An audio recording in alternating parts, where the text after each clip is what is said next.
I'm honored to be here. I'm a Mi'kmaq woman from the west coast of Newfoundland. I'm honored to be here to exercise my right to peaceful demonstration, to practice my spirituality without fear of harm. I am grateful to the organizers of this event for creating a safe space for Indigenous voice so that I can share my prayer and song and my drum. This drum represents all living things. It represents life itself. Life, the one true thing we have in common. Our hearts are beating together, all one people, one race, the human race. This heartbeat connects us all. I pray that we honor this life by honoring one another, showing love to one another, embracing our differences, respecting each other, so that life can continue for the 7 generations to come. Let us resist together, pray together, and stop hatred and this cycle of intolerance. I'd like to acknowledge that tonight we are gathering on the traditional territory of the Beothuk and the Mi'kmaq people, as well as our brothers and sisters in the north, the Innu and the Inuit people. I'm going to share a song with you. It's a healing song for those who are impacted and the lives that were lost at the Charlottesville, Virginia.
Welcome Steve. He's the Vice President of the Jewish Society of Newfoundland and Labrador. I'm the Vice President of the Jewish Community Havurah. I'd like to thank the organizers for inviting the Jewish Community Havurah to participate. I'm speaking on behalf of this Jewish community without having consulted them in 2 hours, but I know what they're thinking. I'm speaking as someone who grew up in the United States and hadn't gotten around to shedding that citizenship. Speaking as a political scientist who studied American history and politics, I can say that race and racial questions are a scar on American history and politics, and not one that is easily removed. That meeting and marching can make some difference. I'm old enough to remember youth associations and meetings in church basements, the March on Washington in 1963, singing "We Shall Overcome," feeling good. I know that court decisions, Brown versus Board of Education in 1954, mandating school desegregation, and the 1964 Civil Rights Act made a difference. that blacks voting could elect blacks to state legislatures in the Congress, that years later Barack Obama could win the presidency. I also know that social progress is fraught and fragile and not forever, that some battles must be fought, refought, and fought again, that it does not help when enablers like Donald Trump hold office and give permission, that we must take a stand and say that we do not and will not give permission. Beyond all that, all I can offer is our prayer for healing, helpful in many circumstances. Mishabera avateno, Nakor habara leimuteno. May the source of strength bless the ones before us. Help us find the courage to make our lives a blessing. And let us say Amen. Mishabera imuteno, Nakor habara lavateno. Bless those in need of healing with refuah shemaya, the renewal of body, the renewal of spirit, and let us say Amen. I also know that prayers like Mishabera, as comforting as they may be, are not enough.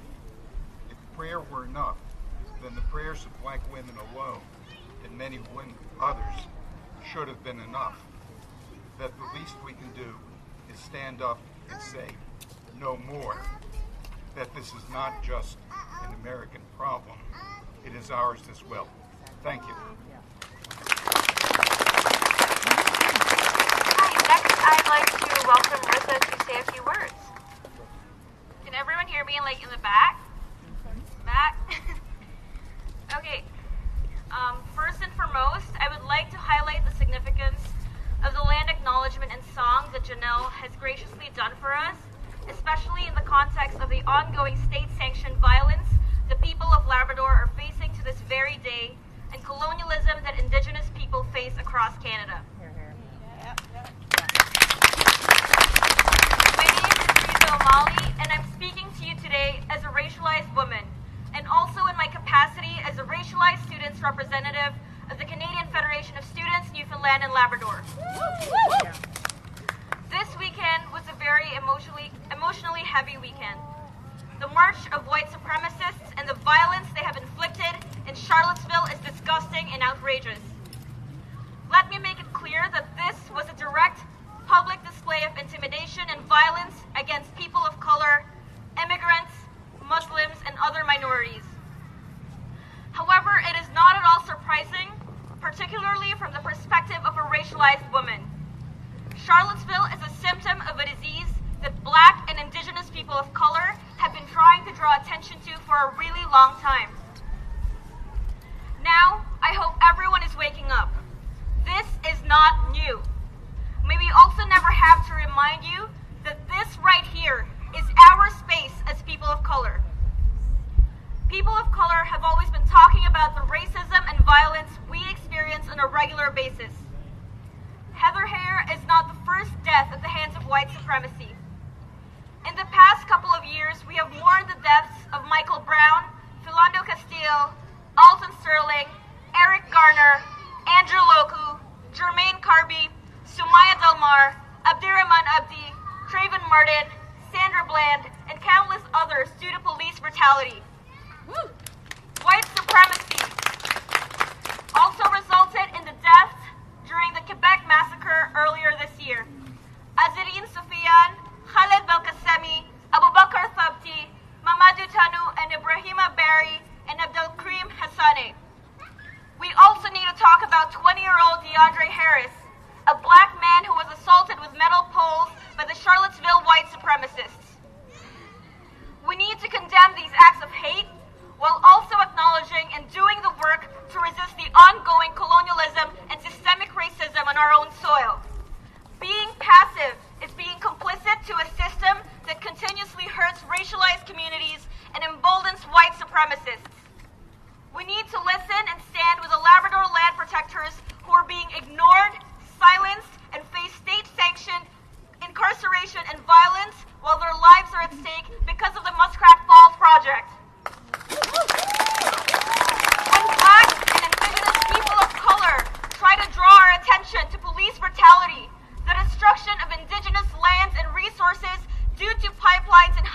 stamps, and the lack of mental health supports to marginalized communities, we need to listen and take action.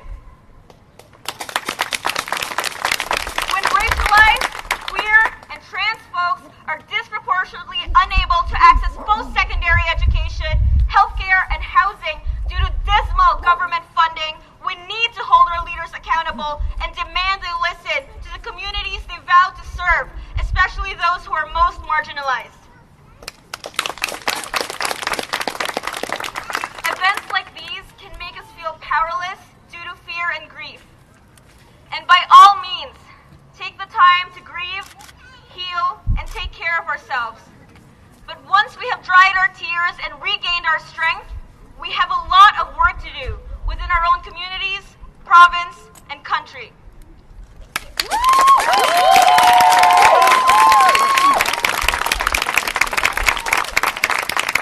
Hi, I'd like to welcome Sophia. Next, please.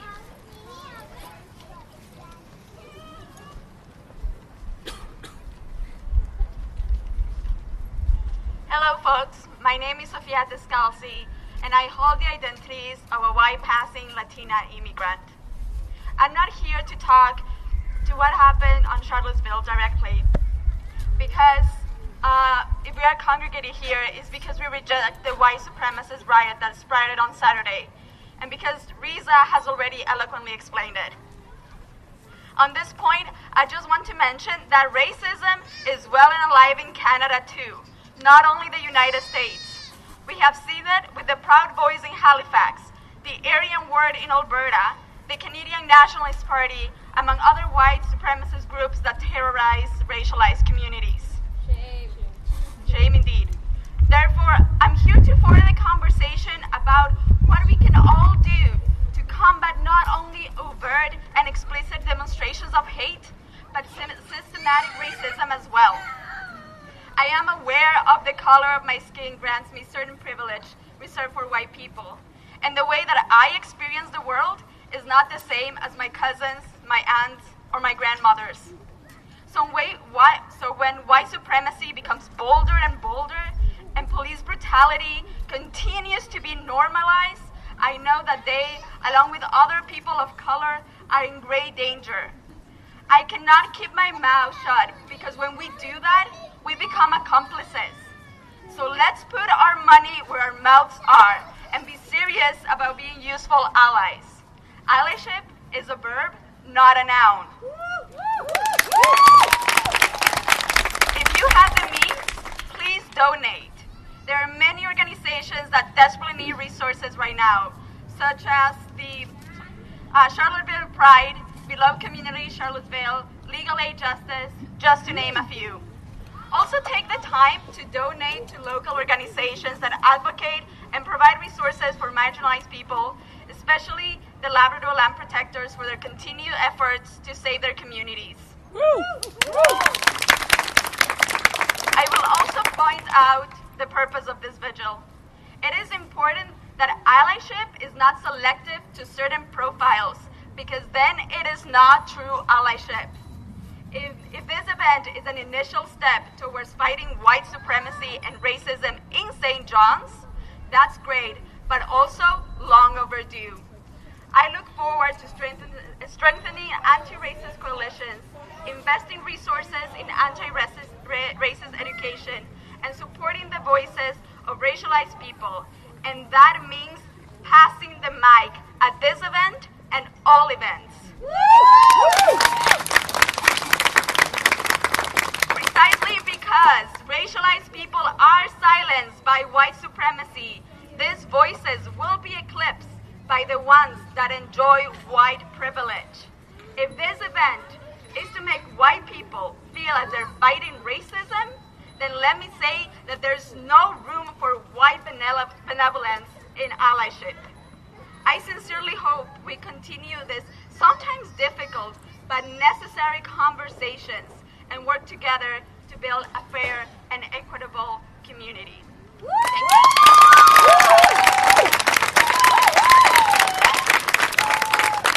All right, everyone. So the format for the rest of the event, I'd like to quickly have a moment of silence, and following have some elected officials here or candidates who would like to say some words.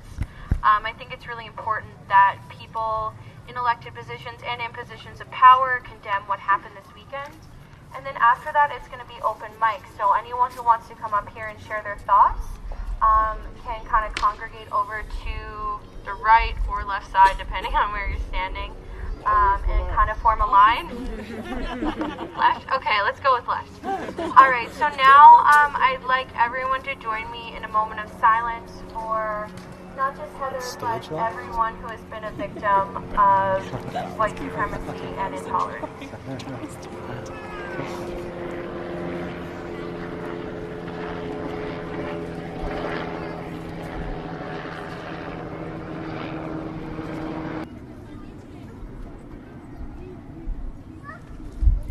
Okay, so if there's any elected officials or candidates who would like to say a few words, if you could join me on the right side, and just kind of form a line, and we'll go first come, first serve.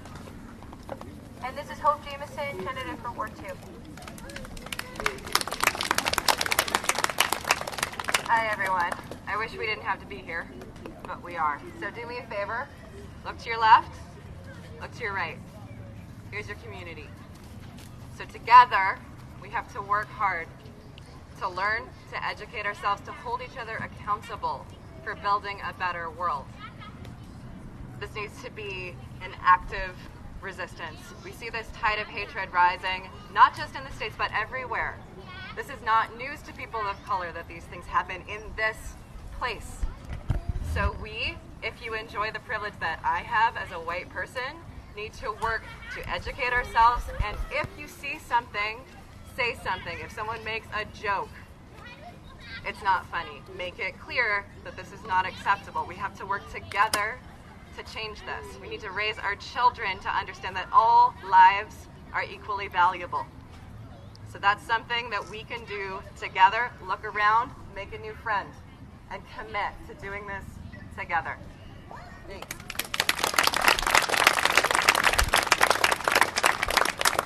Next we have Renee Sharp, candidate for mayor.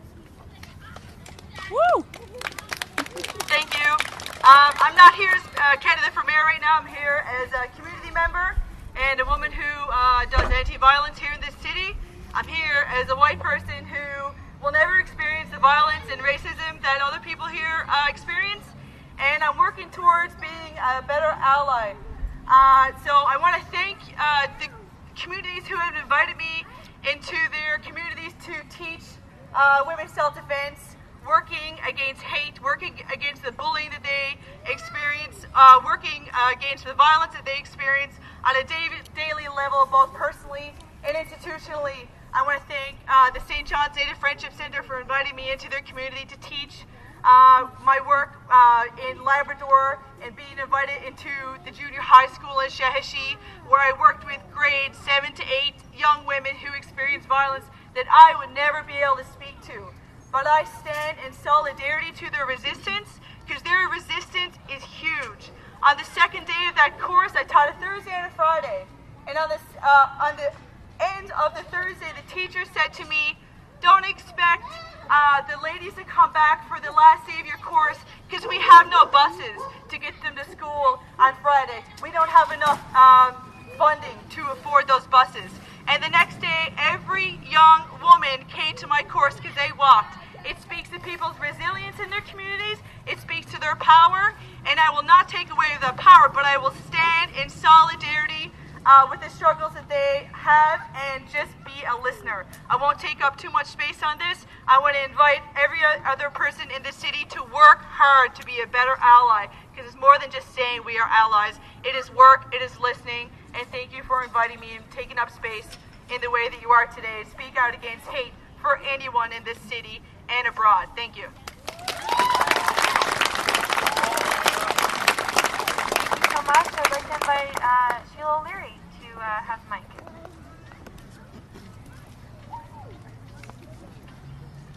Well, good evening, everybody. My name is Sheila O'Leary. I'm a councillor with the City of St. John's, but I too stand here as a community activist, not as a councillor that is elected maybe or maybe not the reality is we're all members of this community. I stand in this park here today, Bannerman Park, which was the grassroots actually of my learning curve about social activism and social justice and anti-racism sentiments. Myself and several of my friends and colleagues many decades ago actually created a peace festival in this park. It was called the Peace Accord. And it lasted, there he is in the back, and it lasted for many, many years, and unfortunately after probably about a decade or so it fizzled out. I think it's a great time to rejuvenate that kind of attitude, something positive in our community to deal with social activism. One of the main things, my mother, first of all I would like to say a huge thank you to Janelle for the land acknowledgement. It's crucial, and I would like to certainly see that at the City of St. John's and many other places. But my mother was a Mi'kmaq woman, a French Mi'kmaq woman from the West Coast, and she was subjected to much racism in her community when she grew up, and shame. Just like many of the things that we see in our own province that are going on in Newfoundland and Labrador today. We are not immune to racism. Certainly I am devastated, like all of you people here who are standing in solidarity. I'm devastated about the missing and murdered Aboriginal women across our country that are continuing on. I'm devastated about what's happening in Labrador to our Indigenous people, both in Labrador and in the province of Newfoundland. There are so many issues that we can deal with. Yes, I'm devastated about what's going on in the United States, but I'm a firm believer in thinking global, acting local. And so that's why I choose to serve on a municipal level, and why we can serve in so many different capacities with so many wonderful volunteer agencies within our community. We can make a change happen. So one of the things that I really wanted to end on here was the fact that evil truly persists when good does nothing. It is our responsibility to get up and say something, to do something, and to fight against racism. So thank you very much for your attention and for your advocacy. Next,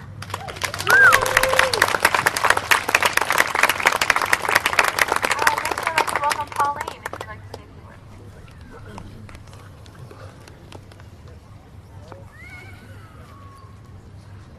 Well, thank you. And to be quite honest, I didn't come here this evening with the intention of speaking. I did come to stand in solidarity with everybody here in recognition of the horrific events that happened over the weekend. Certainly to say, as a community leader representing the people that I do in the District of Mount Pearl Southlands, that we certainly won't stand for it. We condemn it. I certainly do. And I think it's important to note, as has been alluded to, that while we do live in a wonderful province, wonderful community, and while we don't see the type of horrific acts that we saw on TV in the United States to that degree, it does not mean that discrimination doesn't happen here. It does not mean that racism does not exist here. I can tell you it does exist here. Maybe not to that degree, but the undertones are there in certain corners of our communities throughout our province. And it's important as a community that we all stand up together and say that that is simply something that we will not accept. And if we can do that loudly, clearly, continue to do it, as has been said, when people are making off-color jokes and things like that, if we challenge them on it, when we see things on social media that we see all the time, it can be a very terrible place, social media. I'm sure anyone who's on there has seen it themselves. We cannot be afraid to challenge those things and stand together as a community. I think if we do that, we're certainly going to be able to do our part to make our community certainly a better place to live, to work, and to raise our families. Thank you everyone for coming. I think it's so important that everybody is out here this evening to stand together and to say that that this is not what we want certainly in the world. It's not what we want to see to our neighbours in the south. We don't want to see it in our country, and we certainly do not want to see it here in our province of Newfoundland and Labrador. Thank you.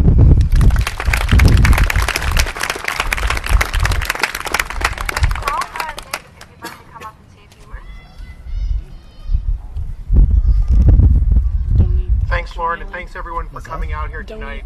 Saturday's events just struck so hard to the core of everything that we believe in as Canadians, that all people are created equal, that all people enjoy all the dignity of the Charter of Rights and Freedoms, that people should be able to go.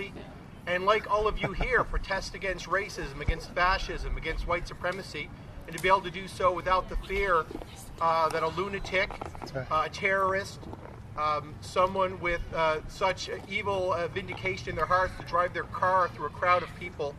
It was shocking. It was shocking to anyone who was following social media, or who was at a soccer tournament, or who was visiting a neighbor, or was enjoying just the sunny day, to learn that that type of action could happen in a place like the United States, and that the actions could be fueled by the type of rhetoric and discourse that happens every day in the media, on their open air shows, and by their civic leaders in such a divisive and unproductive way, and how that can fuel the radicalism that we see emerging. There's no need to point out to any particular stats on this, but I wish I could say it as eloquently as my friend Joel Lightbound, who represents the riding in Quebec City. But his comments around that event that occurred in Quebec, a neighboring province in January, that you could see these types of events coming from a type of social discourse that normalizes hate, that normalizes indifference and suffering, and normalizes rejection of refugees, normalizes the fact that, as Canadians, white or not, we enjoy immense privilege and opportunity, and an opportunity to be prosperous and to live without fear, and to go to school and to raise our families. Many people in many of the countries of the world do not. And as Lauren will know from working in my office, we receive a lot of mail related to people who are upset about immigrants coming to Canada for an opportunity to live a normal life. Refugees fleeing Syria coming to Canada at the behest of Canadians, but not all Canadians. And so we are not immune. When a child soldier imprisoned and tortured in the United States at the with the complicity and perhaps the aid of our own government, when that person finally gets the acknowledgement from the Supreme Court of our country that they were wronged, people are upset that the government paid a settlement to someone whose charter rights were so viciously violated, whose rights as a child in an armed conflict were trampled upon. And Lauren will know that we've had to respond to 50 letters from constituents in St. John's East. But at the doors, we hear it as well, that some of the most difficult conversations I've had at the doors over the past 2 years are related to this very issue. The subtle feeling that somehow, because we are here, done, buddy. You hear it.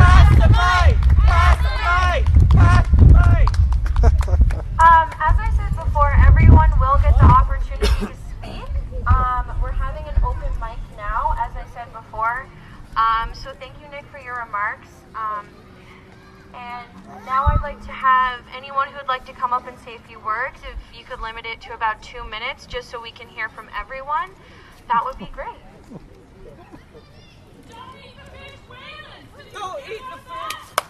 Okay, well listen here about that. I'm going to respond.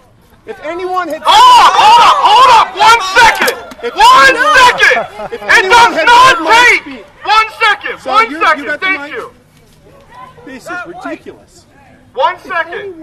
This is very uncomfortable work! We're challenging racism! The flashpoint for us to be here tonight should not be the death of a white woman! That is a tragedy! An absolute tragedy that Heather Hare died!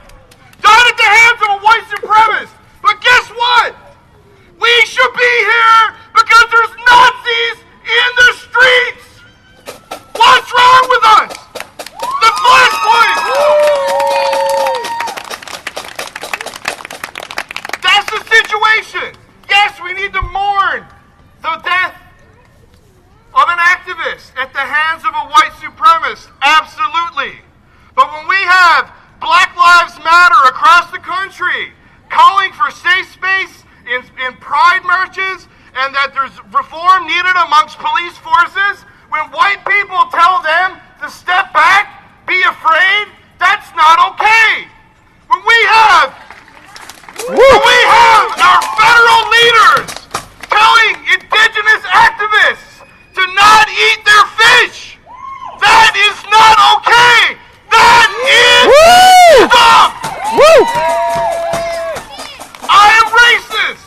I am white. I was born and raised in a white society that is built on the foundation of racism.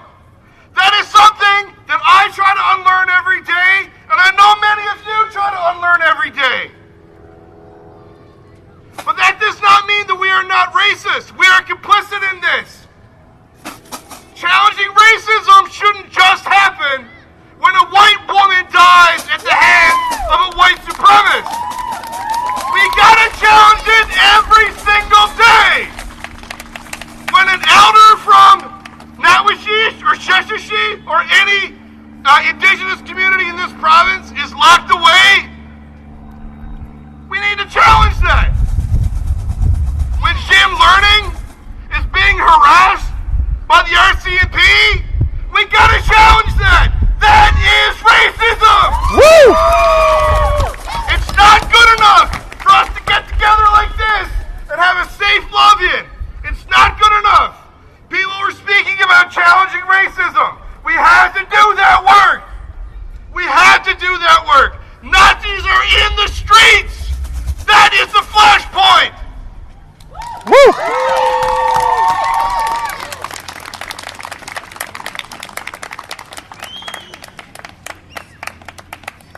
I am a third-generation anti-fascist fighter. In the 1930s, 80 years ago, my great-uncle, who was the children of immigrants, got on a boat and went to Spain and died fighting Franco's army. In the 1960s, my parents were activists for civil rights against the war and in the women's movement. They had friends who died in those struggles. My grandfather was blacklisted for his politics while serving as an engineer in the U.S. government. And I have been fighting racism, and I have been fighting fascists my entire life. And today I want to stand in solidarity. I stand here as an immigrant. I stand here as a Jew. I stand here coming from the queer community. And all of these reasons mean that while I am white, I am targeted. While I am white, I have privilege. And I am asking everyone to look in you and think, this is not just about someone far away. This could be you. This could be a Canadian immigrant in the U.S. This can be a white American in Canada. This is about race. This is about class. This is about thinking what you want. This is about speaking out. These are reasons that people die. They died 80 years ago. They died 150 years ago. They are dying in the streets today. Not just in the U.S., not just in Canada, all around the world. We have to think globally. We have to think that this is a fight. But we're here in Newfoundland, and sometimes that can make us feel like we're stuck on a rock in the middle of the North Atlantic. So me and my friend here, who is a proud white Southern woman, and one of the loudest activists I've ever seen on Facebook when talking about racism in the South, have these cans. Oh, did I mention my brother's a puppeteer? I added ribbons. So we're collecting change, we're collecting bills, and we're going to send them to the activists down in Virginia, and we're going to split the money with anti-racist fighters here in Newfoundland. Because this is a global connection, and sometimes it's nice to do something that's small, that makes noise when you plunk it in a can. But I want to say, please donate. If you don't have change today to give to me and Grace, please donate online. Please donate to local organizations. Please donate to national organizations. But follow the money. Look and make sure it is reaching those activist communities. Make sure it is reaching the people who need it. And remember, this is a fight we are all in every day. And we are all needing to stand up. Because 80 years, frankly, is being long enough.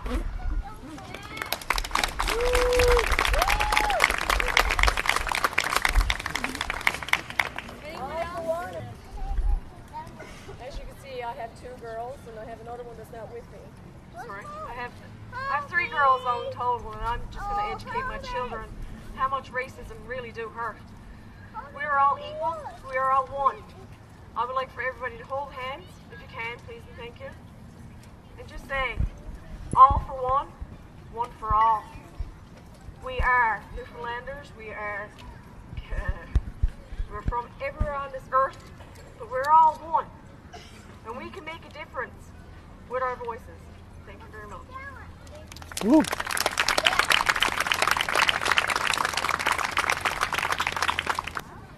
Hi everyone, my name is Sophia Solomon. I really wasn't planning to speak today. I really wasn't planning to speak today because it's really hard for me to be here right now.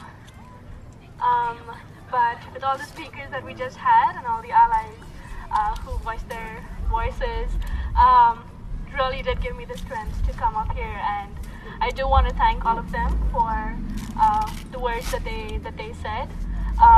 But I just wanted to say that as a person of color, standing here, and I just took a minute to look around and see how many people of color are here, and I would encourage you all to do so. And yeah, it's not many. So you can imagine how I feel, looking for strength, looking for someone to confide on, looking to feel safe. And from what happened, it really did not make me feel safe. It took a lot for me to come here because I wasn't sure what's going to happen. And I know a lot of Newfoundlanders say that, oh, there's no racism in Newfoundland.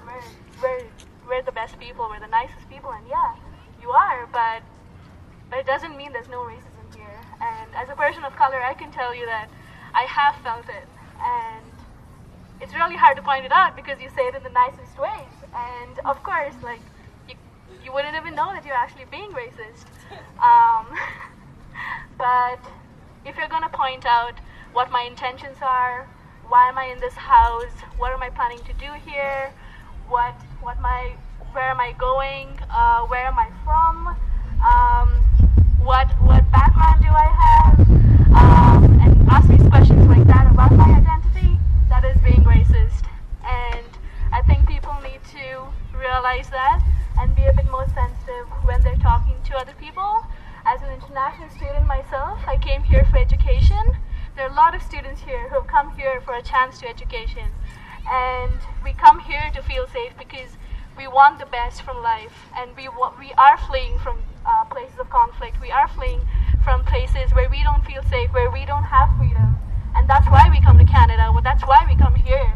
So I really encourage people who have the privilege, who have a voice, who are all here to use that and to make your friends and make people around your community feel like they have someone, feel like their voices are heard. Thank you so much.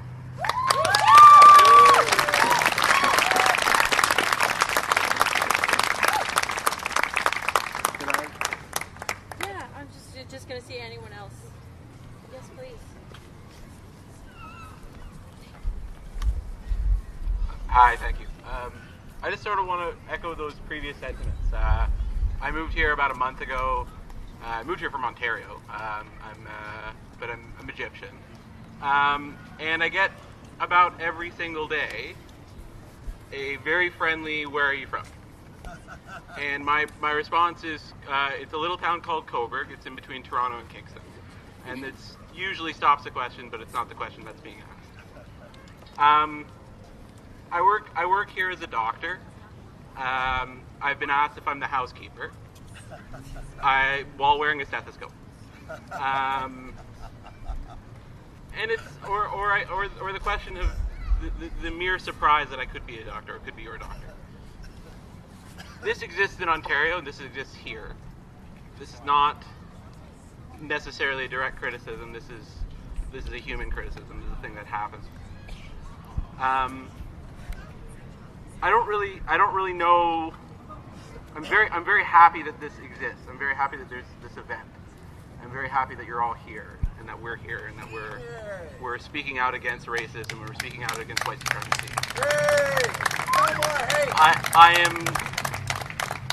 I am a little disheartened by, I don't really know, I moved here a few weeks ago. I don't know the local or municipal politics, and I really, at this particular thing, I don't really want to know them right now.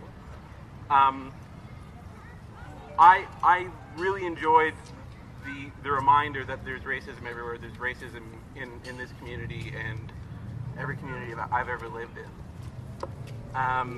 And I would encourage you to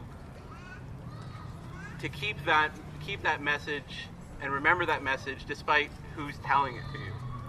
And I don't really know who the gentleman is in the suit with the white shirt. And again, I don't really need to know. I respected the message that he gave. There seems to be there seems to be something else going on, and I'll leave that to you folks to figure out. But in terms of, it really seemed like we're policing who's giving that message. And I accept that message, and I'm thankful, and I'm thankful for all of you here today.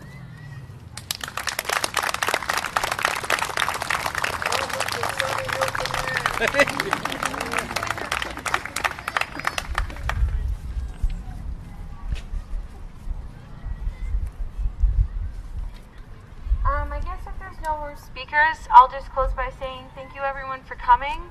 I really appreciated hearing all the diverse voices, and I know that it's definitely going to echo and reverberate through our community, and it will challenge us and encourage us all to be better allies and better activists. Thank you very much.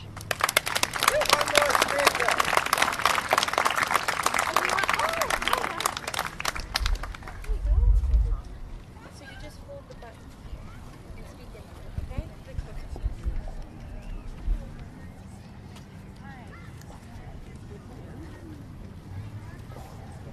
I have been in Newfoundland a long time. Most of you can't guess, I have been here almost over 50 years. Teaching at the local college. And I must say, the racism what we see here or in the US or everywhere, it exists not only in the Western world, but all over the world. I am basically from India. I have seen racism in India among different communities. So I'm very glad to see so many people are gathered here to express. It's nice to live together and accept differences between each other. And be tolerant of each other's views and each other's religions, each other's beliefs. So thank you very much.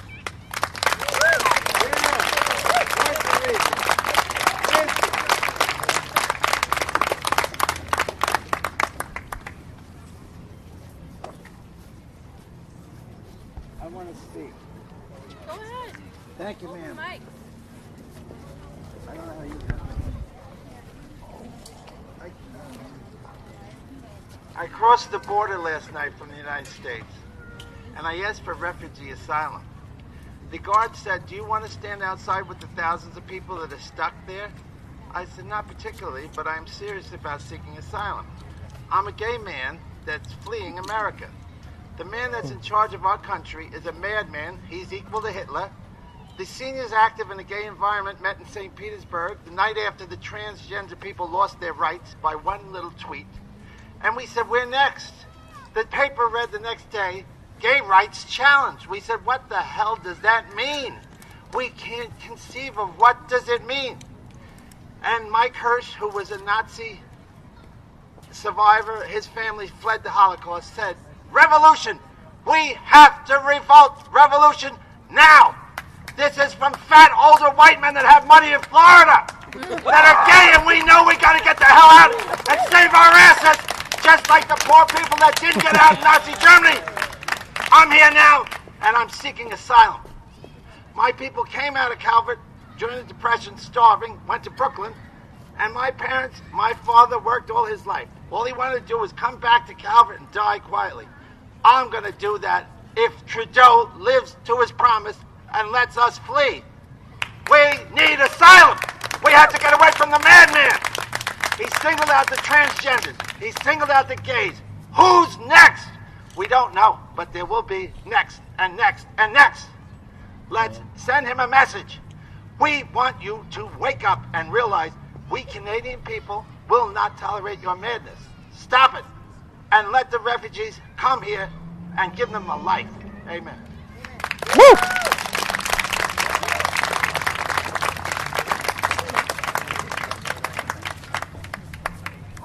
Hi, my name's Isaiah, and I am a queer Muslim man, and I am a white-passing person of color. And I'm here to talk to all the white people and the people of color who pass as white.